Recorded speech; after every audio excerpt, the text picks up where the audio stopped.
I'm sitting in the ghost town of Buncombe, which is a remnant of the boom and bust economy that started here in the 1850s when white folks discovered gold in the area. And little towns like this sprang up all over the area, and thousands of people lived in these valleys as they were mining for gold. But in the early 1900s, they all dried up, and it's the nature of boom and bust. When you use natural resources in an unsustainable way, these communities thrive for a while and then they disappear.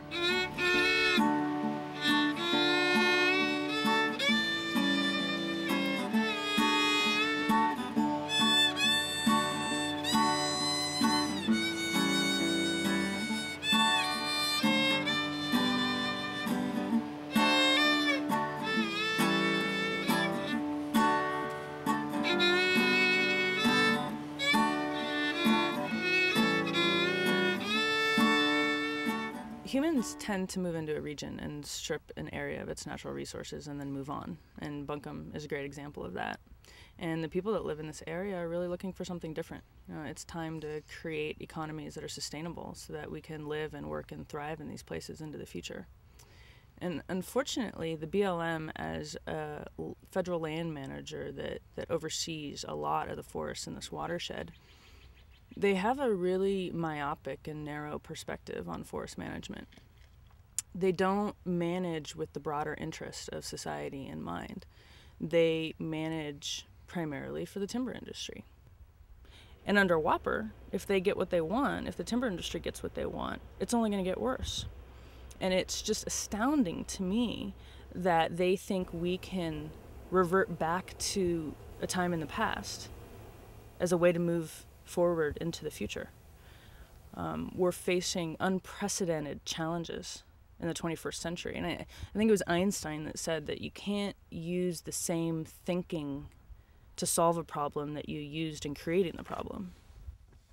So Buncombe kind of lies at the center of the Little Applegate Valley. And we're going to go out and visit a bunch of different landowners that live in the Little Applegate today and talk to them about what it's like to have BLM as their neighbor. This is a beautiful area and everyone loves it for so many different reasons, and the common thread is that we want it to thrive and survive into the future.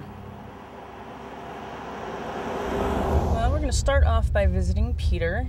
He has been living in the valley longer than I have. He moved here with his wife to raise their daughter, I think about 10-15 years ago, and he's a businessman who started cattle ranching, and he's since retired from his previous business, and now he's a cattle rancher out here in the Applegate Valley. He has a really interesting perspective, and we're going to go chat with him today.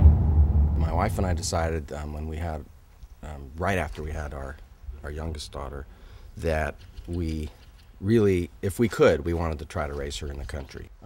We heard about the Rogue Valley from a friend and came up here in April of 1994 and looked at a bunch of properties, and we saw this place and started entering in negotiations, and we ended up buying it in December of 1994. So there's this very varied group of neighbors, and our biggest neighbor is the Bureau of Land Management, the federal government. Since we've gotten here, and pretty much in earnest since 2000, we've been trying to prevent them from basically not clear cutting, but virtually clear cutting this whole ridge behind us, which you'll see out here behind the barn. The whole view shed for the Little Applegate Valley, they've been pounding on this for the last 30 years. And people like Chant Thomas and the people that lived in this house and some other folks that formerly lived in this area fought this tooth and nail, and were able to stop a lot of these, this logging. This is not logging with a conscience. This is not doing it properly. This is not doing it in any sustainable way. This is basically torturing the land. And anything we do, such as fencing off the river so the cows can't get in the river, is completely blown away by the erosion and all the other ecological disastrous consequences that would occur if the BLM sales as they're proposed were to happen. And that just doesn't work for us. In this area, the Forest Service is far more reasonable than the BLMs. I guess the biggest frustration is that they have not listened to the community. And they hear, but they don't listen. They don't take anything that's said into consideration unless it's done legally. They only respond to a bat, you know. And basically you have to legally bat them around in the courts before you can get them to back off. Okay, what forest can we destroy next? And that's really what they do. That's what they are paid by our government to do. One bittersweet example is the Mr. Wilson timber sale that's on the Glendale resource area of the Medford BLM. And the BLM sold the Mr. Wilson timber sale in 2002, and the timber company began logging it. And KS Wild believed for numerous reasons that this timber sale was illegal. So we asked for an injunction and were denied. We lost in district court under Judge Hogan. So we appealed his decision to the Ninth Circuit Court of Appeals. And while that case was going through the Court of Appeals, the timber company logged the sale. And then in late 2006, the Ninth Circuit Court of Appeals ruled in our favor, and they overturned Judge Hogan's ruling. It's atrocious that the BLM allowed these forests to fall, pushing forward illegal timber sales, knowing that if they get them on the ground before the judge rules, you can't put the trees back.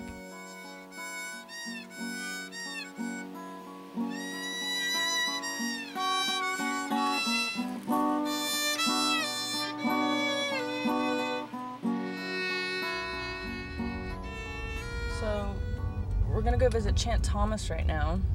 He lives in the upper reaches of the Little Applegate Valley. He's been living on this land for over 30 years.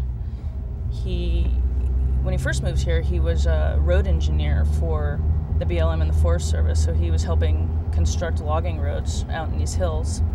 And so he has a really interesting perspective that he spent a lot of time in the agencies and understands the way that the federal government works. And he has since left the agencies, and he has dedicated his life to environmental education and awareness, and we'll probably get some nice little historical stories from him. I moved to the West Coast from Washington, D.C. to attend grad school. And as I was looking around for specific land, here in Southern Oregon, you pretty much have a choice of being surrounded by little farmettes or ranches, or you can have the federal government as your main neighbor, or you can have timber companies as your main neighbor. And as I was looking at land, I decided, since I had worked in logging before, I knew to choose BLM as a neighbor rather than Boise Cascade or Weyerhaeuser or one of the other timber companies. So this was the place, and then it was just a couple years later we found out that the BLM actually had plans to clear cut the old growth forest right to our property line. The O&C Act governs these lands, saying that they're to be managed for the permanent and sustainable production of timber, as well as recreational uses, watershed uses, wildlife, and some other uses. Presently, it's being looked at as a timber-dominant act, meaning that the timber part of it takes precedence over all the other uses of the land.